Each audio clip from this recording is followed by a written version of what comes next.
ஈச்சிரோ இப்ப திருந்திய ஒரு டிபார்ட்மெண்டல் ஸ்டோர்ல வேலை பார்த்துட்டு இருக்கான். மாஸ்க் போட்டு முடிவெட்ட நம்ம ஹீரோ கடைக்கு வந்தா ஈச்சிரோ தானே நம்ம ஹீரோ கரெக்டா கண்டுபிடிச்சிருந்தா. ஒரு பொண்ணு நான் மீட் பண்ண போறேன், அதுக்குன்னு லவ் பண்றேன்னு இல்ல, ஹேர் ஸ்டைல் கொஞ்சம் சூப்பரா இருக்கணும் அப்படின்னு அவன் சொல்றான். அந்த பொண்ணு ஒண்ணு நோட்டீஸ் பண்ற மாதிரி யூஸ்ஃபுல்லான ஒரு ஹேர் ஸ்டைல் வைக்கிறேன் அப்படின்னு நம்ம ஹீரோ சொல்றான். முடியவே பெரிய டேபிள் மாதிரி நம்ம ஹீரோ ரெடி பண்ணிட்டான். தலைய கொஞ்சம் சாச்சு போ, வெளியே போயிடலாம் அப்படின்னு நம்ம ஹீரோ சொல்றான். சேர்மன் ஜாங் ஃபேஷியல் கிரீம் எதுவும் வேணுமா, ஒன்னு வாங்கினா ஒன்னு ஃப்ரீ அப்படின்னு சொல்லி டைபா வித்துட்டு இருக்கான். அப்ப இவங்க கடையோட பேர்டு 4000 கீழே வந்து கொடுது. பார்த்தா 13 அங்க வந்து நிக்கிறா. ஓ மிஸ் பிளம், என்ன பார்க்க தான் வந்திருக்கீங்களா அப்படின்னு நம்ம ஹீரோ கேட்கவோ பிளாஷ்பேக் யோசிச்சு பாக்குறா.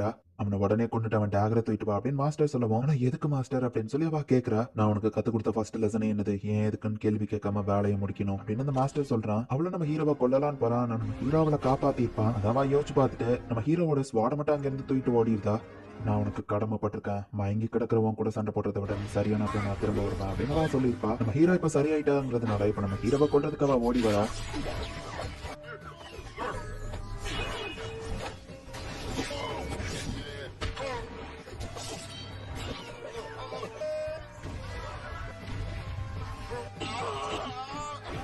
ஒரு காலத்துல என்னையும் இந்த மாதிரி பொண்ணுங்க துரத்திட்டு இருந்தாங்க அப்படின்னு கோஸ்ட் கார்டு நினைக்கிறான். உன்னோட அந்த ட்ரிக்ஸ்க்கு எல்லாம் இனி நான் ஏமாற மாட்டேன் அப்படின்னு சொல்லி நம்ம ஹீரோ டிரான்ஸ்ஃபார்ம் ஆனாலும் அவ வந்து கரெக்டா புடிச்சிருக்கா. ஏன் இப்படி பண்ற, நம்மளா ஃப்ரெண்ட்ஸ் ஆயிட்டோம்னு நினைச்சேன் அப்படின்னு நம்ம ஹீரோ எஸ்கேப் ஆகி ஓடிட்டு இருக்கான். மேஜா ஃப்ளையிங் சிக்கன் யா அப்படின்னு சொல்லி இப்ப நம்ம ஹீரோ வந்து ஷாப்பை தூக்கி போட்டு பறந்து போறான். அட்டெம்ப்ட் ஆர்டர் பண்றதுக்கு உங்களை மன்னிச்சிருந்தேன், அப்புறமா இமெயில் பண்ணுங்க அப்படின்னு நம்ம ஹீரோ பறந்து போனா. 13ஓட பறவை ஷாப்பை பிடிச்சி போயிருது. நம்ம ஹீரோ கீழே விழுந்துருதான். அசாசினுக்கு எமோஷன் தான் தன்னோட மொத எதிரி. இனிமேல் நீ என்னோட ஸ்டூடெண்ட், இதை நல்லா ஞாபகம் வச்சுக்கோ. நான் சொல்ற மிஷனை மட்டும் முடிக்கணும், ஏன் இருக்குன்னு கேள்வி கேட்க கூடாது. அதை நீ மீறினா நான் ஒன்ன கொள்ள வேண்டியது இருக்கும் அப்படின்னு அவர் சொல்லியிருப்பாரு. நீ ரொம்பவே அழகா இருக்க, அதே நேரத்துல சூப்பரா ஃபைட் பண்ற, அதை நான் ஒத்துக்கிறேன். நீ என்ன ரொம்ப கோவப்படுத்திட்டு வா, மோதி பாத்திரலாம். ஆனா நீ என்னோட ஸ்ட்ராங், உன் கூட ஃபைட் பண்றது அவ்வளவு ஈஸி இல்ல. சோ நம்ம ரெண்டு பேரும் ஆளுக்கு 3 அட்டாக் பண்ணுவோம். நான் தோத்துட்டோம்னா அப்படின்னு நம்ம ஹீரோ யோசிக்குவோம். இந்த ஐலாண்டை விட்டே போயிடணும், இனிமே என் கண்ணிலே படக்கூடாதுன்னு வா சொல்றா. சரி ஒருவேளை நீ தோத்துட்டேன்னா அப்படின்னு நம்ம ஹீரோ கேட்கவும், ஸ்வாட நான் வாண்டியே கொடுத்துட்டு தானே வா சொல்லவும். அந்த மொக்க ஸ்வாட் யாருக்கு வேணும், நான் என் சிசர்ஸ் தான் இப்ப யூஸ் பண்ணிட்டு இருக்கேன். என் கூட பீச்சுக்கு டேட்டிங் வருவியா அப்படின்னு நம்ம ஹீரோ கேட்டா, அவ இன்னும் சம கடுப்பாയി நம்ம ஹீரோவை அட்டாக் பண்ண ரெடியாதா. ஒரு சின்ன பொண்ணு வந்து நிறைய மான்ஸ்டர் சுத்தி வளைக்குவோம். 7 போயிட்டு காப்பாத்தலாமேன்னு போனா அந்த சின்ன பொண்ணுமே ஒரு மான்ஸ்டர் தான். இவளை பிடிக்கிறதுக்கு தான் இவங்க இப்படி பிளான் பண்ணிருக்காங்க. மாஸ்டர் வந்து அவளை காப்பாத்திட்டு, நான் என்ன சொல்லியிருப்பேன், எமோஷன் தான் உன்னோட மொத எதிரி அப்படின்னு சொல்லியிருப்பான். நம்ம ஹீரோ மேலையும் இறக்கப்படக்கூடாதுன்னு நான் நினைக்கிறேன். 3 சைட்ல இருந்து நம்ம ஹீரோ வந்து அவ டைரக்டா அட்டாக் பண்றா. அந்த ட்ரிக்ஸ் எல்லாம் ஏன்ட்ட ஒர்க் அவுட் ஆகாது அப்படின்னு நம்ம ஹீரோ எங்க உடைக்கிறான். பார்த்தா நம்ம ஹீரோ காணாம போயிருந்தான். என்னோட ஸ்வாட் அங்க இருக்குன்னா அப்ப என் கையில இருக்குதுன்னு பார்த்தா நம்ம ஹீரோ தான் அது. ஹலோ மிஸ் பிளம், எப்படி இருக்கீங்க அப்படின்னு நம்ம ஹீரோ பார்த்தா மரத்து மேல யாரோ நின்னுட்டு 13 அட்டாக் பண்ண போறதா நம்ம ஹீரோ நோட்டீஸ் பண்ணிட்டான்.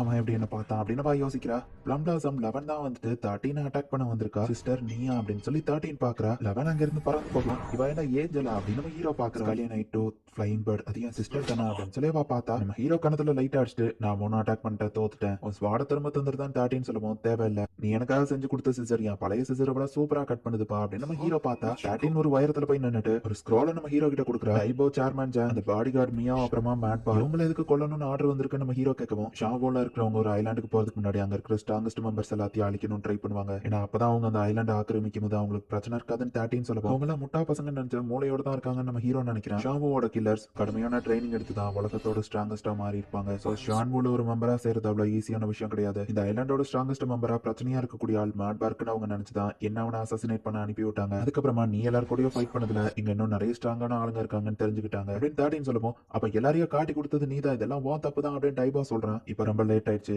நான் மிஷனை முடிக்காததுனால நிறைய அசாசின் அங்க அனுப்பி வச்சிருக்காங்க அப்படின்னு 13 சொல்லவும். சரி என்கிட்ட ஏன் சொல்றேன் நம்ம ஹீரோ கேட்கறான். இப்ப நீ தான் சூஸ் பண்ணணும், உனக்கு 2 சாய்ஸ் தான். ஒன்னு இந்த ஐலாண்டை விட்டு நீ போயிடணும், இல்ல எல்லாரையும் ப்ரொடெக்ட் பண்ணணும். இந்த சாய்ஸை சூஸ் பண்ணாலும் சாக போறது நீதான் அப்படின்ட்டு அங்க இருந்து கிளம்புறா. எதை பத்தியே கவலைப்படாம அவ கூட பீச்சுக்கு போகும்போது நான் என்ன ட்ரெஸ் போட அப்படின்னு நம்ம ஹீரோ யோசிச்சுட்டு இருக்கான். டிபார்ட்மெண்டல் ஸ்டோர்ல இருந்து ஒரு பொண்ணு வெளியே வர. இப்ப மழை பெய்ய ஆரம்பிக்குது. கொடை எடுத்துட்டு வரலையே அந்த பொண்ணு யோசிச்சா. ஈச்சிரா முடிய வந்து கொடை மாதிரி தான் இருக்கு, நான் வீட்டுல கொண்டு போய் விடவான்னு கேட்குவோம். அந்த பொண்ணு சரி அப்படின்னு சொல்றா. ஹேர் ஸ்டைல் ஒர்க் அவுட் ஆயிடுச்சு, ரொம்ப தேங்க்ஸ் அப்படின்னு ஈச்சிரோ நினைக்கிறான். இந்த இடத்துல இந்த எபிசோட் முடியுது.